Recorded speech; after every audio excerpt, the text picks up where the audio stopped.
The President of Russia, Boris Ельцin, issued a statement today in which he announced that the military phase of the reinstating of the application of the Constitution of Russia in the Chechen Republic in practice has been completed.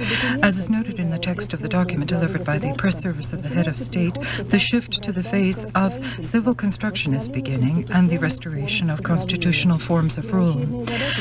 Priority aims to be resolved in this phase are restoring the infrastructure, the life services for the population, and defense of human rights in full scale.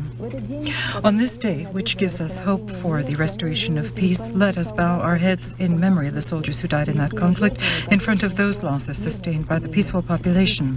Let the tragedy endured by Russians and the Chechen people will serve as a lesson for the nations and politicians. With these words, the President ended his address today.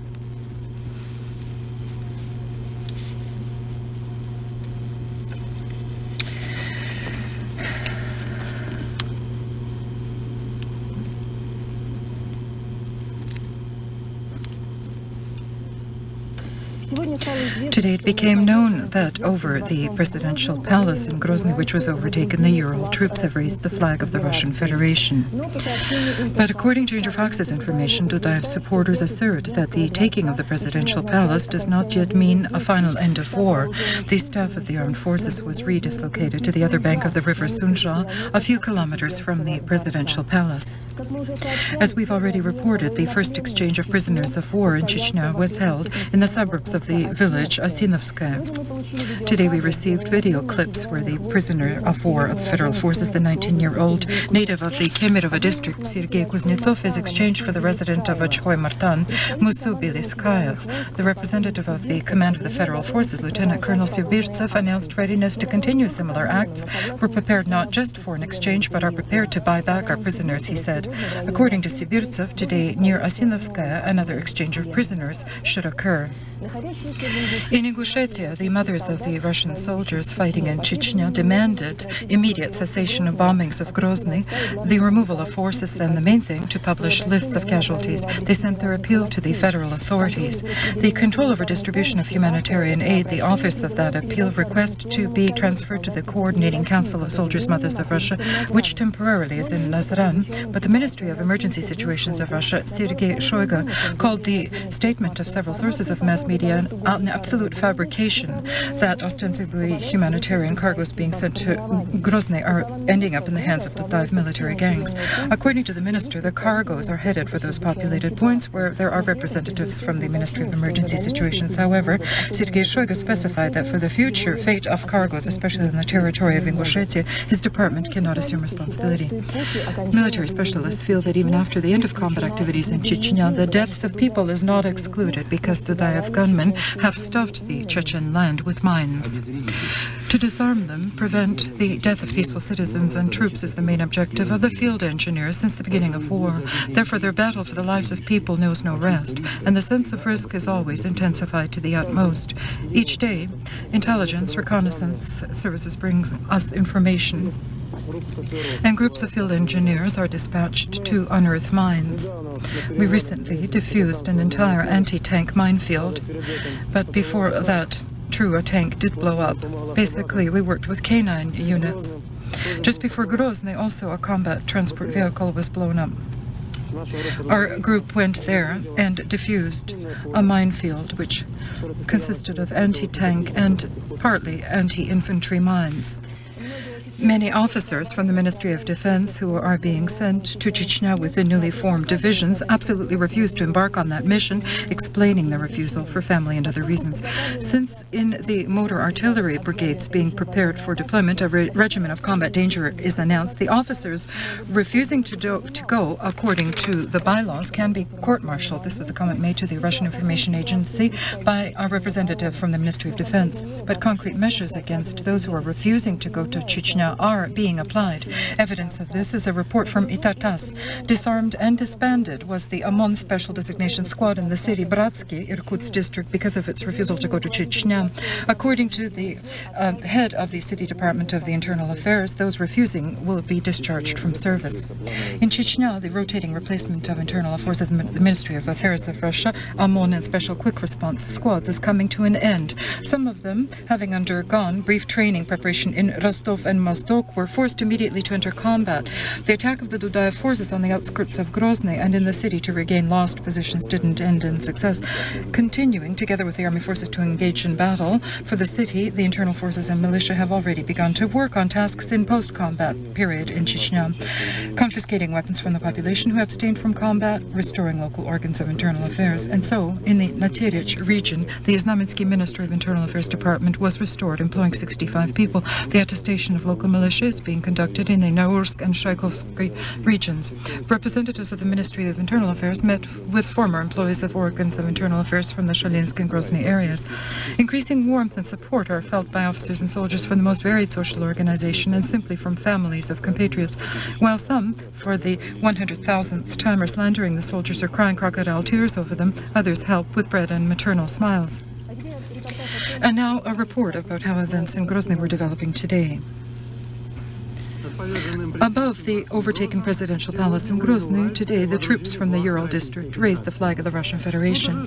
But the triumph of the victory over the rebels has a bitter taste after all. Was it worth it to train gunmen for so long so that later young lives would pay their price? The Dudaev supporters abandoned the palace. The building is under the control of Russian forces. About the fate of prisoners within the palace, nothing is yet known. The building is being cleared of mines.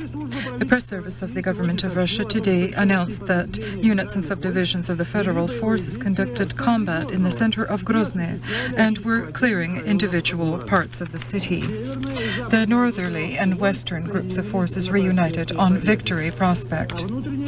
Internal affairs forces are closing off basic directions of movement of gunmen, blockading strongholds of the militarized gangs, and sealing off the borders of the Chechen Republic. The opposition forces are in their previous regions and are not participating in combat. The groups of the Ministry of Emergency Situations have removed 170 refugees from the capital of Chechnya. To Tolstoy Yurt, a subdivision was dispatched to conduct restorational work. In Mozdok, an airplane has arrived with medical cargo. Refugees from Chechnya are being aided by the residents of neighboring Ingushetia. There is information that Dudaev and his bodyguard contingent of 200 are located in a bomb shelter in one of the hospitals of the city. According to radio interception, in mountainous areas of Chechnya, bases of unlawful military gangs are being formed. Contracts are being made with people who intend to continue combat operations. To dispatch soldiers from the initial period of services up to 6 months to participate in the combat in Chechnya is categorically forbidden. This was the response of the Russian head of the General Staff, Mikhail Kolesnikov, to the inquiry of Vladimir Shumeyko regarding the deployment in Chechnya of untrained soldiers. Having read this response today at the meeting of the Federative Council, Vladimir Shumeyko expressed the opinion that it's necessary to immediately hold an investigation into each case of the deployment of inexperienced soldiers and punish the guilty. For the third day, the current session of the Federative Council, the Chechen operation disturbs the minds and hearts of deputies. The draft resolution proposed by parliamentarians, unlike the preceding ones, suggested quite radical measures. But not having embarked into full discussion of the document, the deputies were subjected to psychological attack from the force ministries. The representatives showed and commented on a film of the atrocities committed by Afghan Mujaheds and on the Tajik-Afghan border. However, this device didn't influence the course of discussions. Parliamentarians were resolute. Individually, the President of the Russian Federation, the Security Council, with the participation naturally of members of government, has resolved the question of the deployment of armed forces of the Russian Federation on the territory of the subject of a Russian Federation, the Chechen Republic. The President of the Russian Federation may be held responsible pursuant to the criminal legislation in effect and in accordance with the Constitution. The deputies wanted to recommend that the Duma express non-confidence in the government and impeach the President. Chechnya, and also forbid the chairman of the Federative Council to participate in the Security Council, suspend the involvement of the higher chamber of parliament in the agreement on social accord, and recognize as illegal the use of armed forces in Chechnya without declaring a state of war or emergency. The majority of deputies, however, didn't support all these proposals. The actions of the President comply with the Constitution, according to which the Federative Council was elected. The Federative Council should most of all respect that Constitution, not in any case to resort to any congresses of national deputies or a non-confidence vote toward government or the procedure of impeaching the President. This simply can't be. As a result, the Federative Council, jointly with the Duma, decided to establish a commission to investigate Chechen events back from 1991 and to suggest that the Prosecutor General open criminal case regarding the matter of transferring weapons to Chechen authorities. Also, deputies of the Federal Council, as the Duma, are dissatisfied with the current division of powers and intend to form yet another commission to make amendments to the Constitution. This same problem forced the parliamentarians today to adopt a statement in which the negligent attitude of the President and the government to the legislative rule is expressed. Because the decision to launch combat in Chechnya was made in circumvention of the deputies' opinions and without their involvement. Today, arriving in Moscow from Nazran is the famous human rights defender, the Deputy of the State Duma, Sergei Kovalev.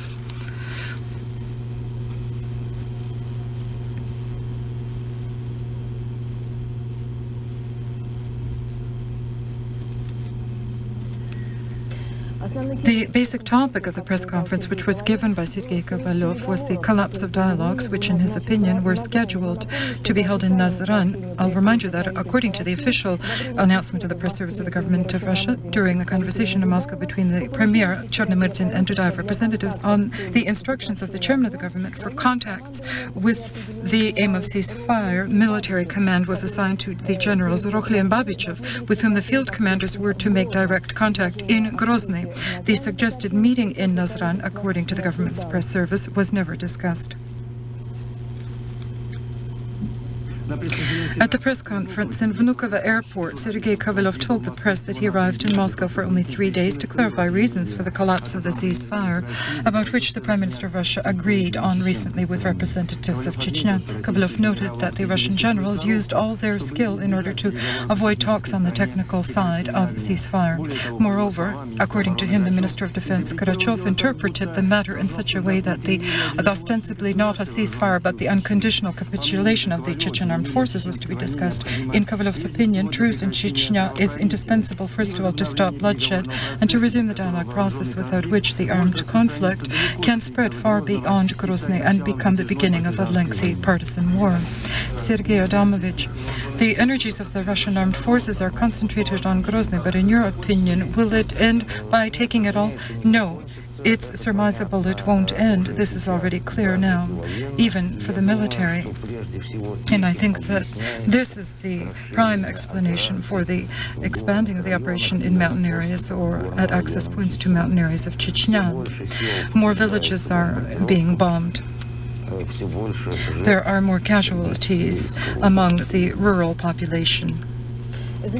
During the last 24 hours, the immigration services of territories adjacent to Chechnya have been approached by 3,500 more people. During 2 months, 118,000 residents have fled from the Republic.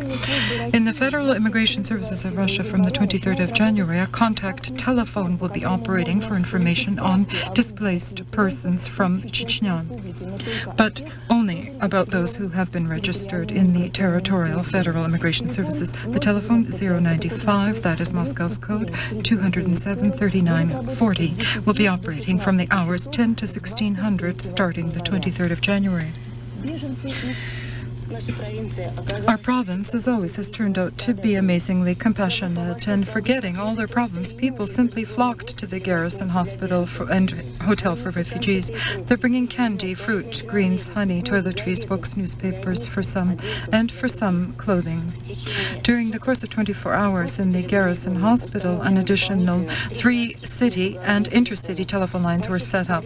The boys were able to call home. By instructions of the district administration, the telephone here operates free of charge for them. For the needs of the injured, 150 million rubles was allotted. Relatives from other cities can stay here at free of charge hotels and they will receive help in transportation. The Ministry of Health of Russia is providing constant aid not only to the injured military federal forces but to the population of Chechnya. In the next few days, 2 more specialized brigades will be sent to Mozdok from the Institute of Surgery and Preventative Medicine. The volunteer medics will travel to Chechnya for the work in the period of restoring the healthcare system of the period of the Republic, and their first task will be to vaccinate the population. Specialists and immunologists fear that on the territory of Chechnya, a natural source of the plague could break out. Ministry of Healthcare and Medical Provision intends to prevent attacks of less dangerous but no less pleasant infections to the Northern Caucasus. On an emergency basis, agents against ticks and fleas are being sent. At today's press conference, the head of the delegation of the International Committee of the Red Cross, Thierry Mera, successfully avoided all questions with political subtexts, and they were in the majority. I quote, "Our aid is impartial. We want that it should reach each and all." The Red Cross sees as its aim, first of all, to help the peaceful population. Since the beginning of the combat, 31 tons of medications were delivered to the region. They are conveyed to 10 hospitals in Chechnya, 5 hospitals in Dagestan, and 2 in Ingushetia. They are bandages and stitching materials, antibiotics, and painkillers. Already today, thousands of people, so-called displaced persons, have received food and clothing. Such aid will be provided for 400,000 people who suffered as a result of combat. The International Committee of the Red Cross is undertaking all possible measures to receive access to the prisoners of war on both sides. It calls on authorities of the Russian Federation and Chechnya to observe norms of humanitarian law. The International Committee of the Red Cross today appealed to donor countries with a request for 55 million Swiss francs in order to conduct humanitarian operations in Chechnya. These funds will be applied to provide immediate aid, first of all, to the civilian population of the Republic.